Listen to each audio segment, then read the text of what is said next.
up to? Girl, up to my neck in life. Oh, hey. Sorry you're not having a good day. Anything I can do?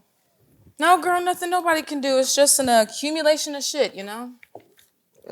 All right, look, I'll just sit here quietly with my book.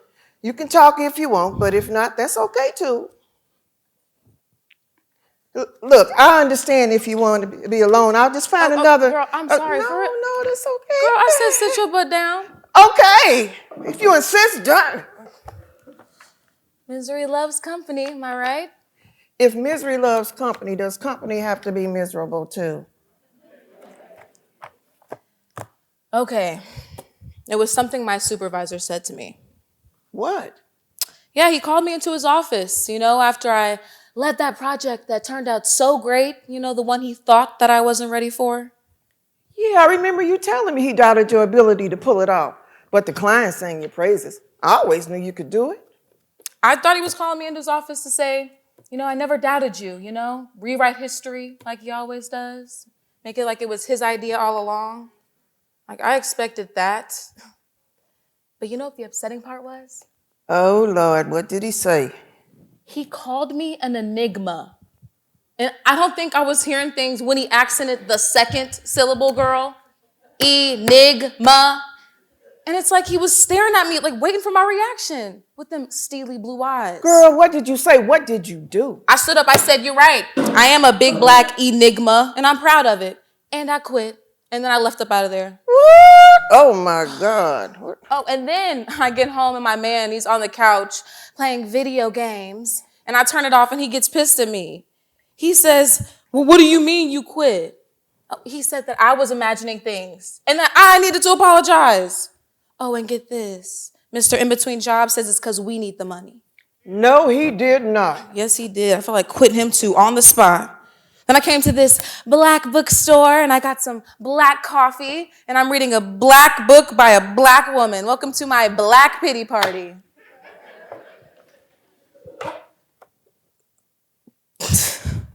Look, I'm sorry. Let's change the subject.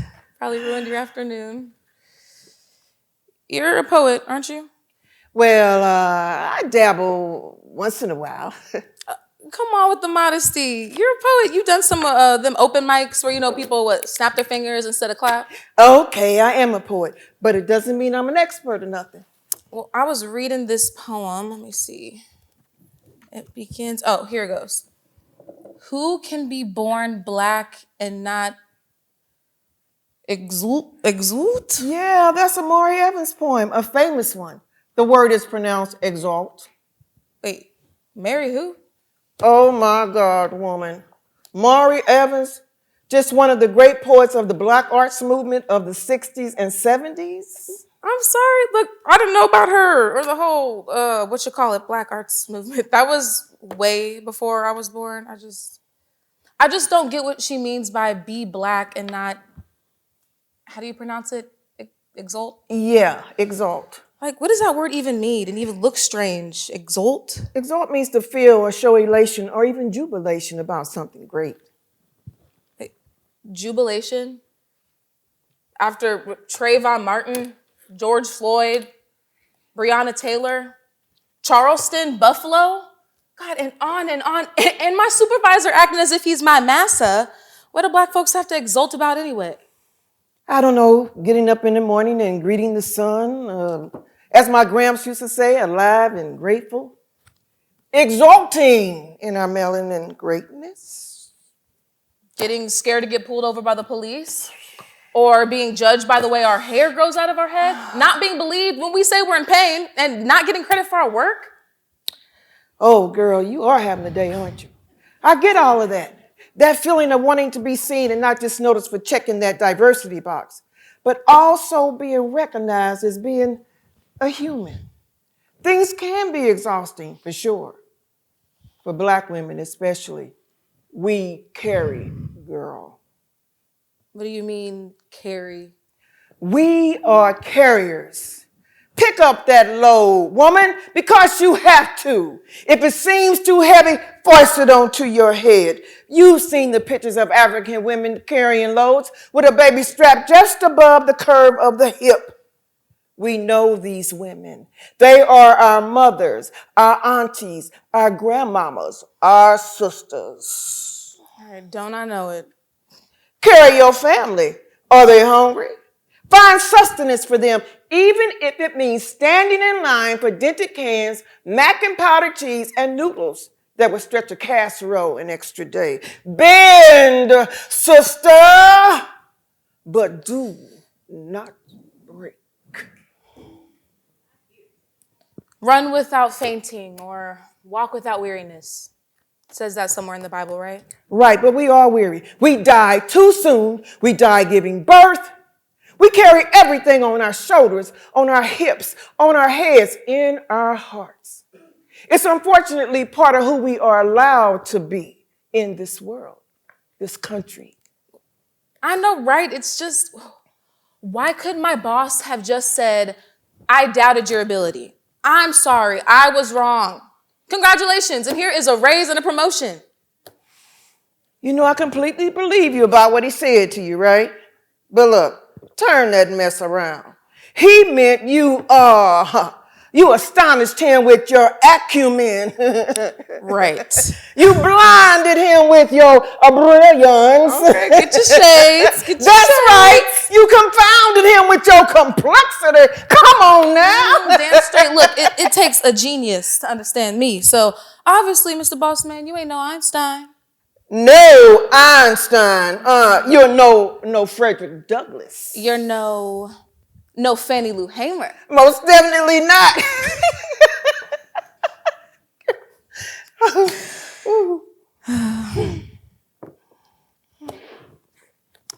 Look, it's pretty clear they don't see us, really. And it is exhausting. Girl, but our joy is necessary to our survival, despite our special premium blend of black joy, our laugh to keep from crying joy. Girl, look at you, all poetic and whatnot. You are a poet. Fine, I don't think it's safe to argue with you today. Oh, God. Look, I am so sorry. Oh, that's totally all right. I don't mind being your shoulder. I'll expect the same from you when, not if, I have a day too. Don't get me started about some of the gaslighting I have to put up with in my life.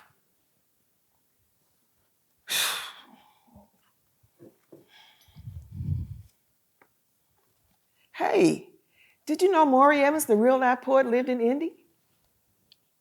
Wait, what? I did not know that. Yeah, over on Broadway on the north side. Wait, hold up. She was famous and she lived in the hood, not in some mansion in Carmel or something? Mansion? No, girl, Carmel. Remember, she was a poet. And I tell you something else. I visited her a couple of times before she passed away. She was in her 90s. What? Girl, no, you did not. Yeah, I did. And now that I've been reading more of her work, I wish I would have more time talking to her, like this essay she wrote, Ethos and Creativity. It was all about what she thought about Indy. Oh, Lord, there goes another one of those words again. What, ethos? Ethos refers to the spirit or culture of a community. Damn, that's kind of deep. What, India, no place has a culture and community spirit? Girl, you all in the mood, aren't you? Look, I just need some of that self-care you're talking about before I can exult in my black joy. First, I gotta find a new job before I can commence with the celebration of me. It would have been nice, to talk to that poet, Maury Evans, before she transitioned. I know, it would have, right? I would have loved to have known her in her younger days, too. She was quite the activist from what I hear. She would have had a lot to say about our conversation today. Right, maybe she can explain what she means by exult. Wait, so you just went up and knocked on her door? I sure did. But if I could do it again, well, I probably wouldn't knock. Wait, what do you mean wouldn't knock? Kind of a long story. I even kept her voice on my voicemail. I listen to it now and then. When I read her poetry, it reminds me of what she sounded like. She had kind of a quiet power, hard to describe.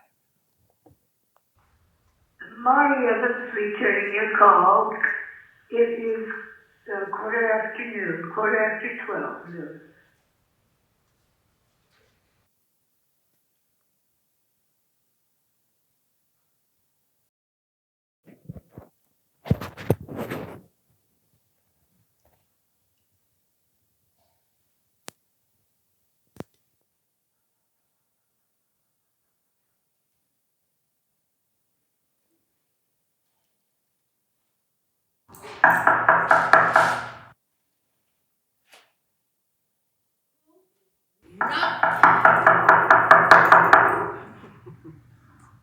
He's knocking on my door.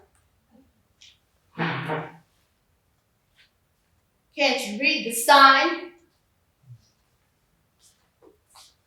Do not knock. Ring bell. Bell.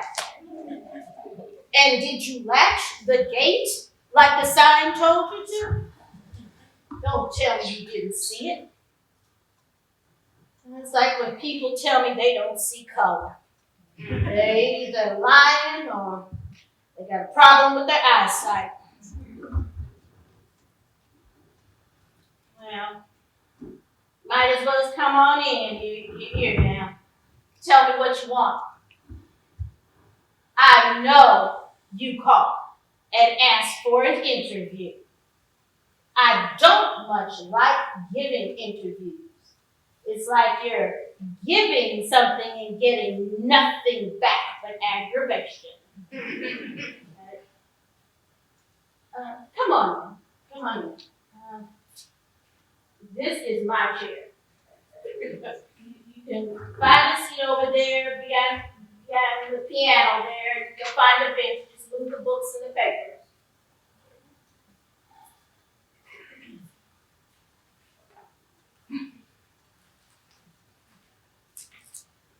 Now you tell me you want to talk to me about my impressions of Indianapolis. Well, being black in Indianapolis is definitely different from being white in Indianapolis. I rarely lose my sense of two cities here. How could I? I see everything through a black lens.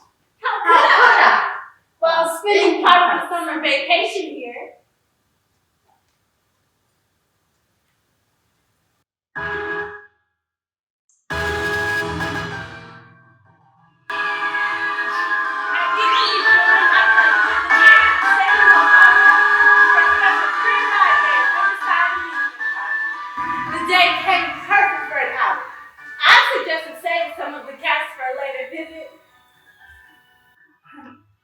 Only to be informed that there was no other day. This was it.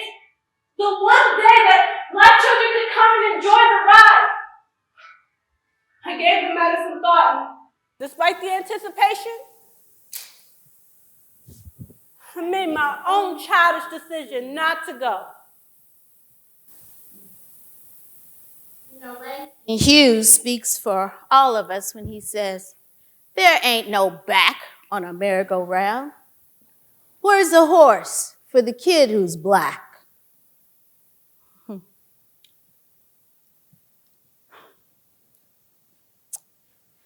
I can tell you some tales about my innate psychological and philosophy of life from an early age, about the age of 5. When I was 5, I knew that life was a game that one played, and controlling the pieces would be difficult. Yes, I knew it would be difficult, but nobody told me any of that. I just knew it. I experienced the acid of psychological locking out from a young age.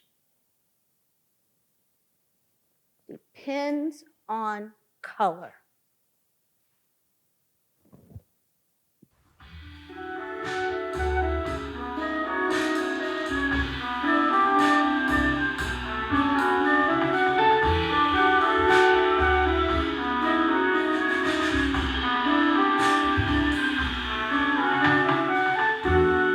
My who I am goes back to who I was at 5, and only some of who we were before. And I have had to coax and rail, to lie in wait, my ears of fire for all the rest.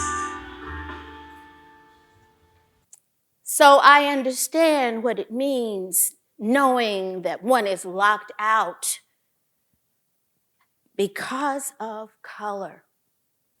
Even at that young age, it produced an enormous rage, a rage that should not be dismissed as youthful or isolated. So what did I do with the rage? I wrote. I am a writer after all.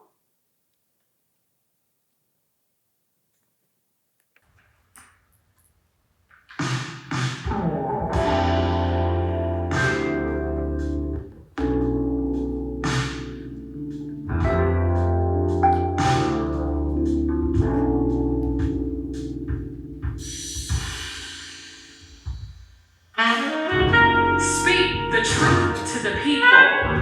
Talk sense to the people. Free them with honesty. Free the people with love and courage for their being. Spare them the fantasy. Fantasy enslaved. A slave is enslaved. Can be enslaved by unwisdom.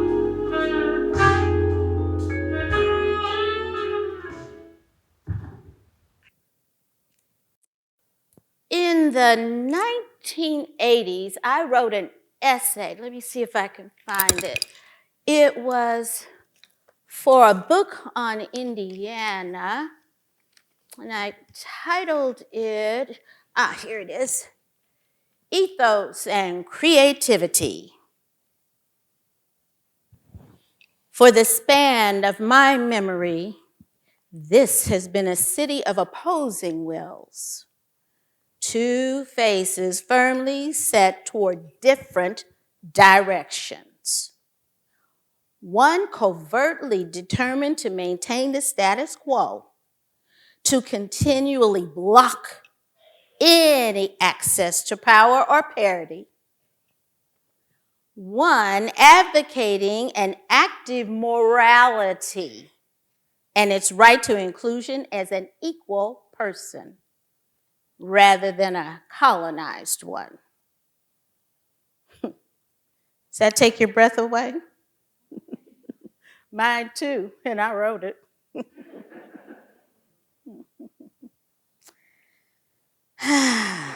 The right to inclusion as an equal person, rather than a colonized one.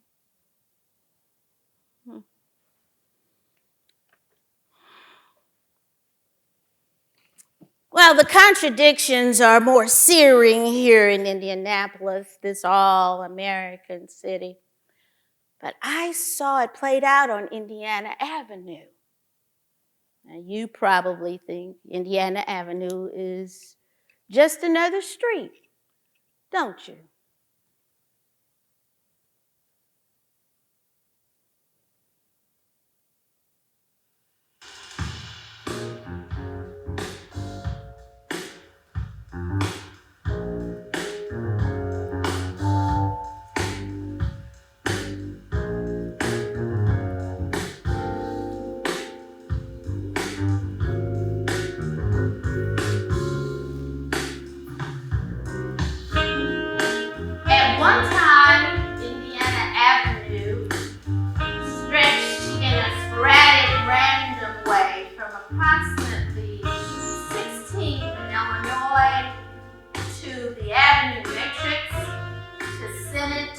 Michigan to Fall Creek up to 10th Street. It included the smart new planter house homes built with sweat equity contracts and the proud YMCA on Fall Creek. Yeah. You don't know about that history?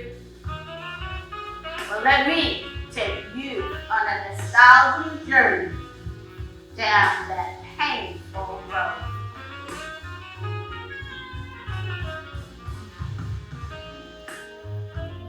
Like I told you, this is like a city within a city. I look at the world through a black lens. Black is my color. And many years ago, I lived in a historic black community in the section of Indianapolis that was so close to this heart of town that I could walk down there in less than 15 minutes. That community is gone. And looking back over the decades, everything has changed. And nothing has changed. Remember your Dickens? This too is a tale of two cities.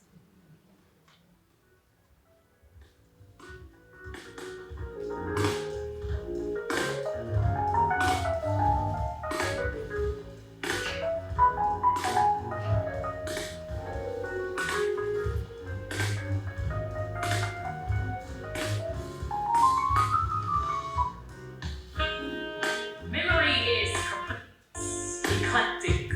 Certain names, captured moments. Today's recall of yesterday's incredible tenderness. Its secret pain. Today's instant replay. Yesterday on parade, still fresh in the heart. A waft of perfume or the lingering odor of rape, now decay.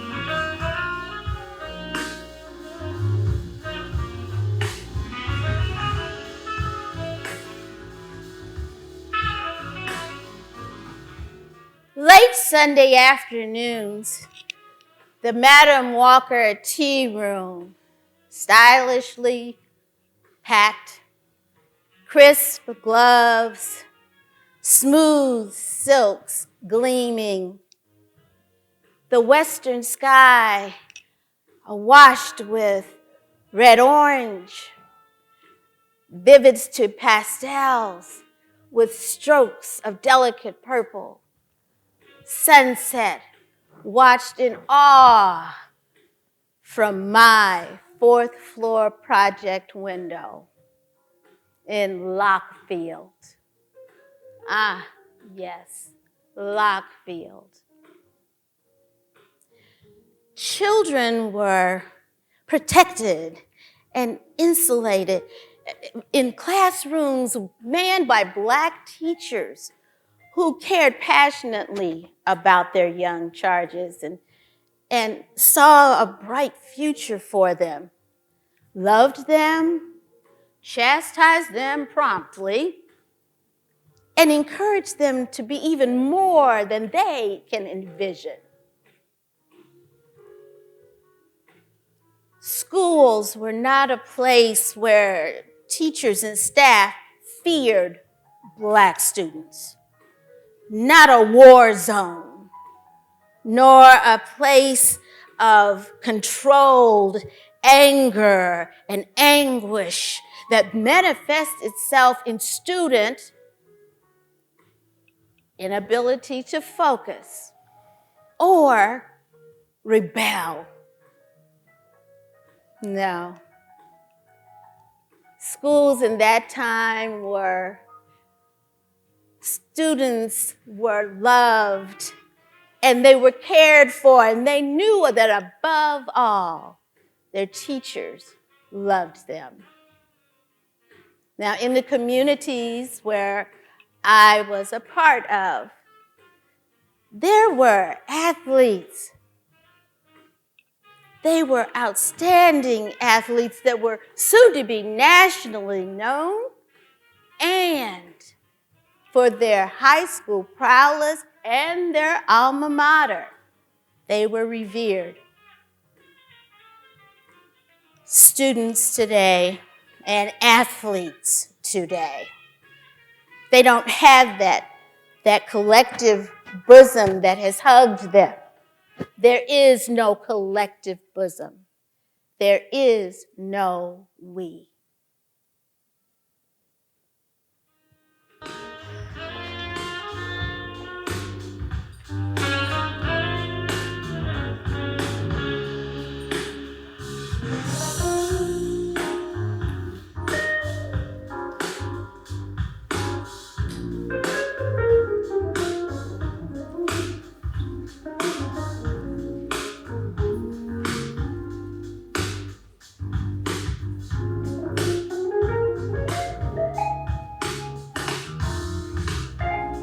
Speak the truth to the people. It is not necessary to grieve the heart, only to identify the enemy. It is not necessary to blow the mind, only to free the mind. To identify the enemy is to free the mind. A free mind has no need to scream.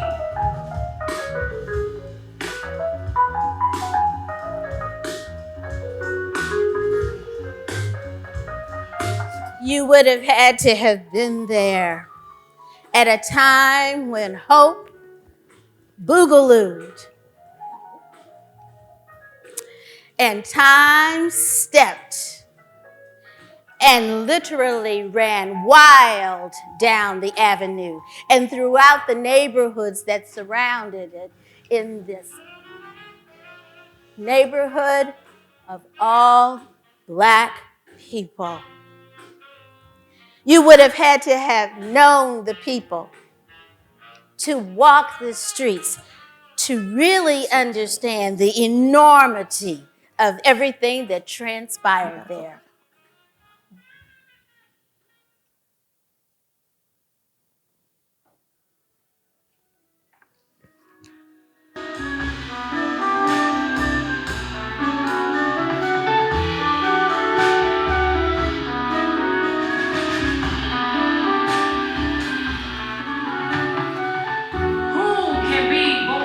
Black and not sing the wonder of it, the joy, the challenge.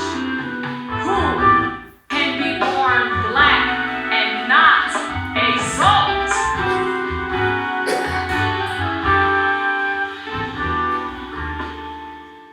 I am a creator. I tried to tell people what was happening, so I created a television show called The Black Experience. I decided to speak to the Black community and explain from my perception what was happening. The show attempted to answer, who will show me myself?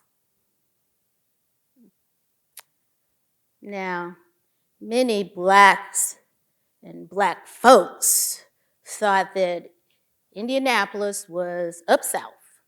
It was better than being down south, but it had some of the same negative properties of the deep south. Conservatism and racism were alive and compatible. Many Black folks were so enthralled by the eyes, they did not know what was happening to them. They thought the smiles were their answer, but they didn't look deeper into the eyes. and they did not know about the unawareness that was coming through. Many Black folks thought that with hard work and a good disposition, the future would be theirs for the taking. No.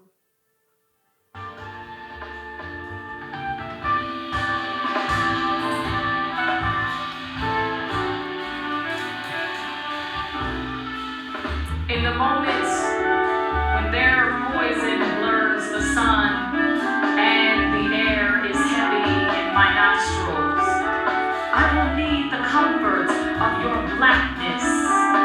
How will you call me, brother, in the bad time? Have you armed your children?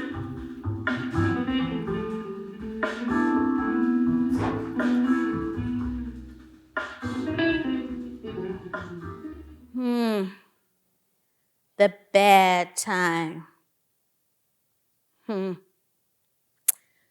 purposeful obsolescence of a Black community near the heart of the city was finally successful.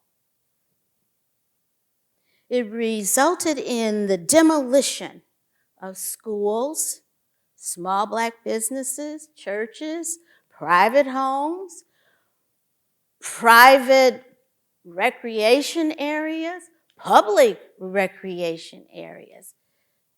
But most importantly, the general destruction of a community and its sense of belonging and a way of life.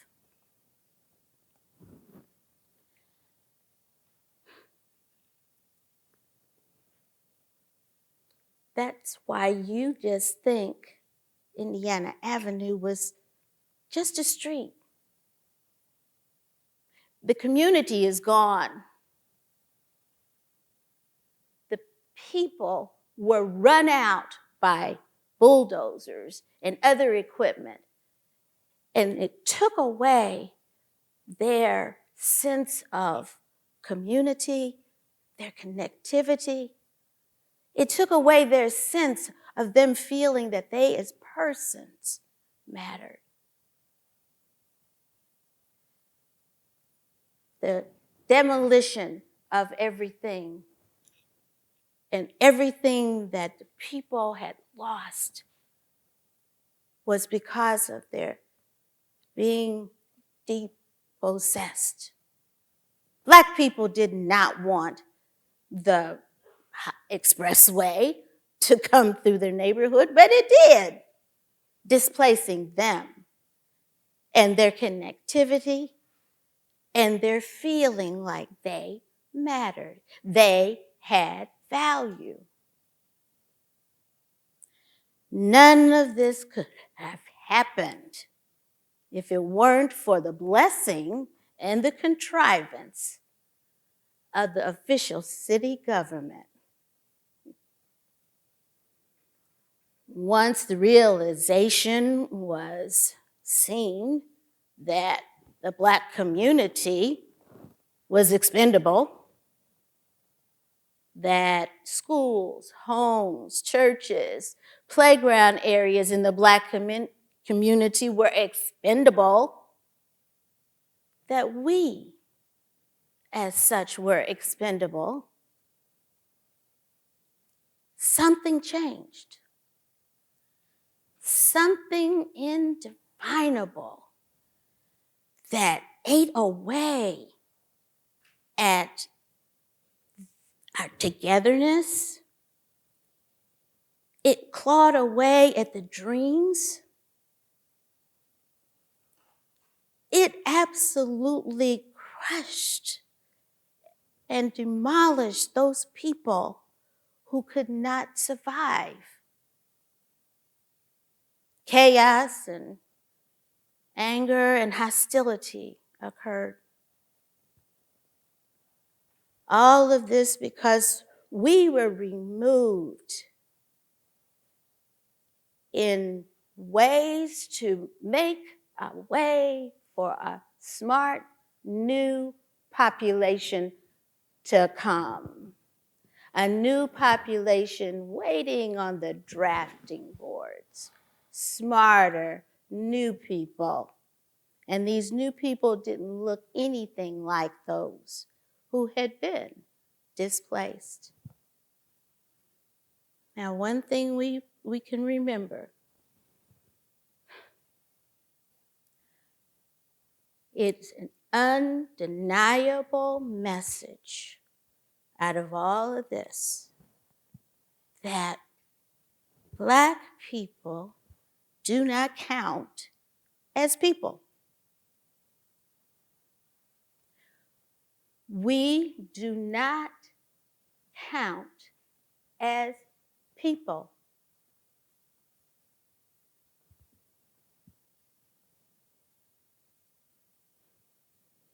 Mm-hmm. Mm-hmm.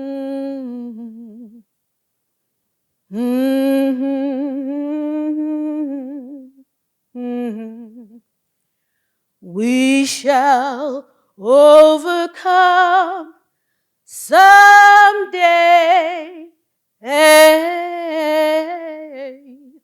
Oh, deep in my heart, I do believe that we shall overcome someday.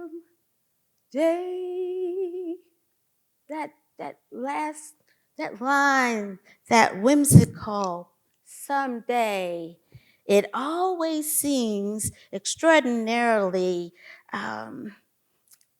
critical when you think about the people that are being destroyed and the race that is being destroyed. Now, you think I'm a pessimist? No. Don't misunderstand. No, I think Indianapolis is a nice city. It pleases me aesthetically in many delightful ways. I enjoy the fine restaurants. I frequent the museums. A tennis hacker since I was 12. I'm a regular at the pro and exhibition matches. I'm a sports buff. So when it comes to Olympic trials, Pan Am Games, cross-country skiing, here I come. And I bless Indianapolis for naming the velodrome after Major Taylor without my assistance. I must confess, if it had not been for the city, I might never have known who Major Taylor was. And certainly, the city has prospered if you consider a changing skyline synonymous with prosperity. And it is true that a significant segment of the Black community has done well. There is hope. People of the future drink the moon. Everything is possible.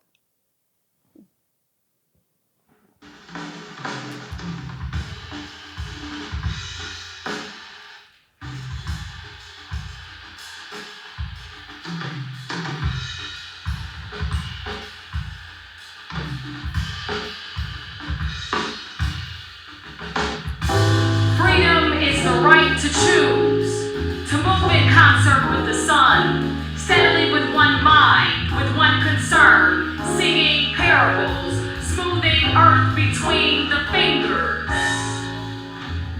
The people of the future drink the everything is possible. Their children stride the earth like gods, a continuum stronger than the source, as well it should. The women spill clear laughter in their heads. The men are puffed and sick with pride. No one can prevent this. No one. They have earned themselves. No one knows the year. Of course, it is hard to prove this dismemberment and destruction in the midst of all this modern renovation, elegance, and urban beauty. It is hard to rile some anger against such beauty, isn't it? Well, the free mind is ready for other things.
When I die, I'm sure I will have a big funeral.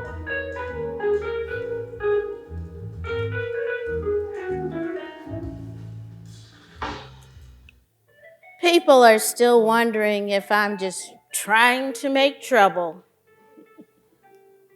Well, without trouble and troublemakers, where would we be?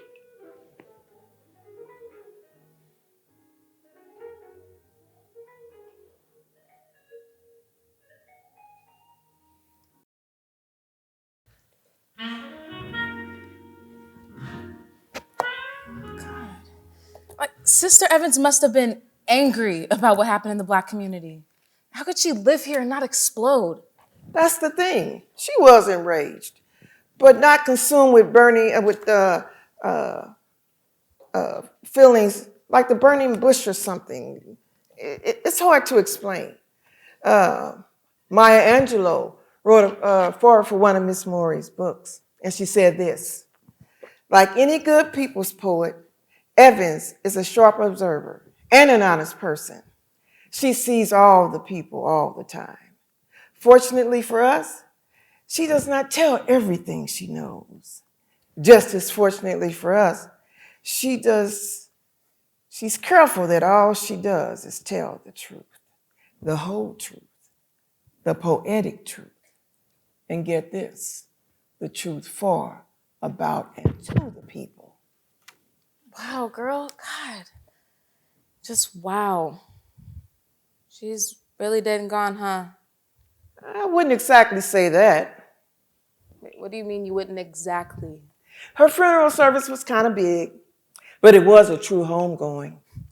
Poet Sonia Sanchez and Haki Mahabuti spoke. There was a lot of music, including her great-grandson who played the saxophone. She helped him practice when he was young. He studied music and is a professional musician now. I'd say it was like she was in the room, fully in the room. It was magical.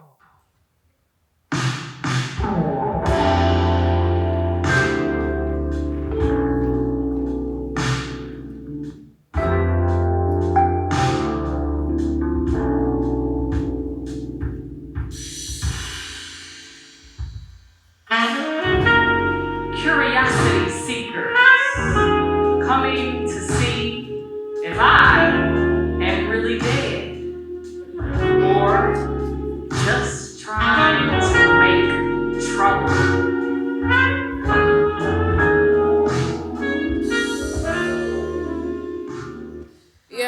But she made trouble, all right.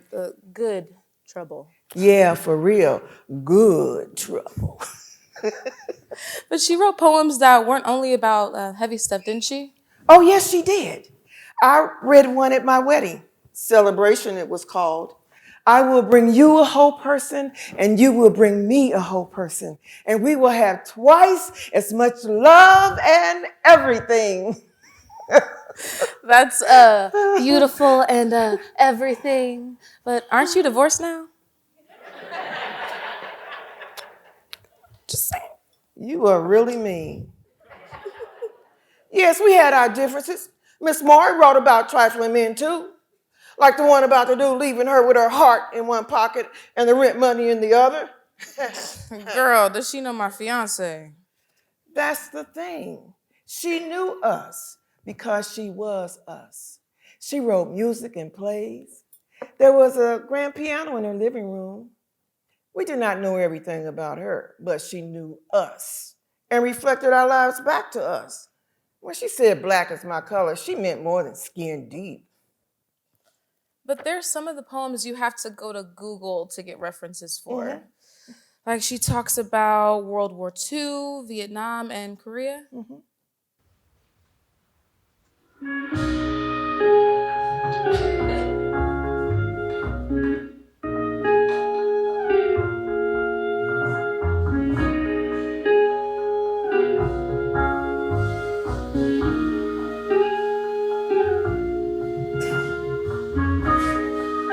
I lost that swinging body in a rain of tears and heard my son scream all the way from Anzio for peace he never knew. I learned Da Nang and pork chop heel in anguish. Now my nostrils know the gas, and these triggered, tired fingers seek the songs in my warrior's beard.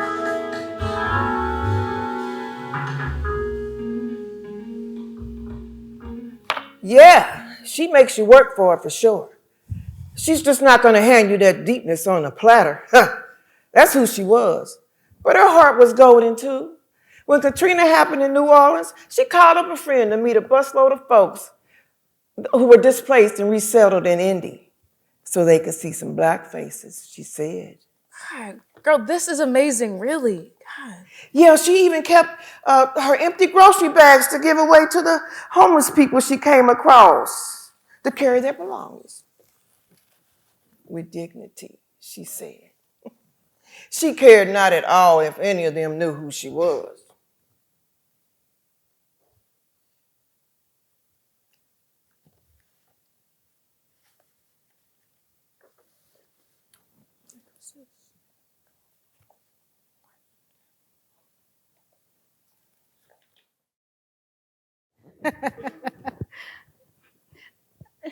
So you ask, you think I am a troublemaker? No. Well, maybe. I am a black woman. Black defines who I am here in Indianapolis. It shapes the nature of my creativity. It determines how my creativity is received and whether space is made.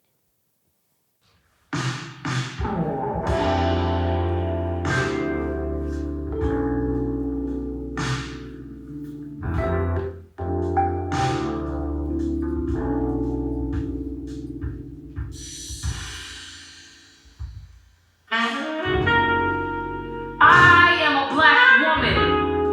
The music of my song, some sweet arpeggio of tears, is written in a minor key, and I can be heard humming in night. Can be heard humming in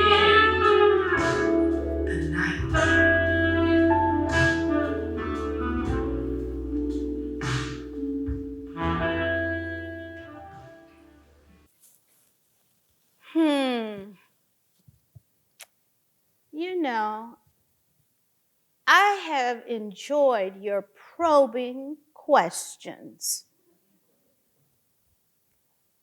I have enjoyed our talk.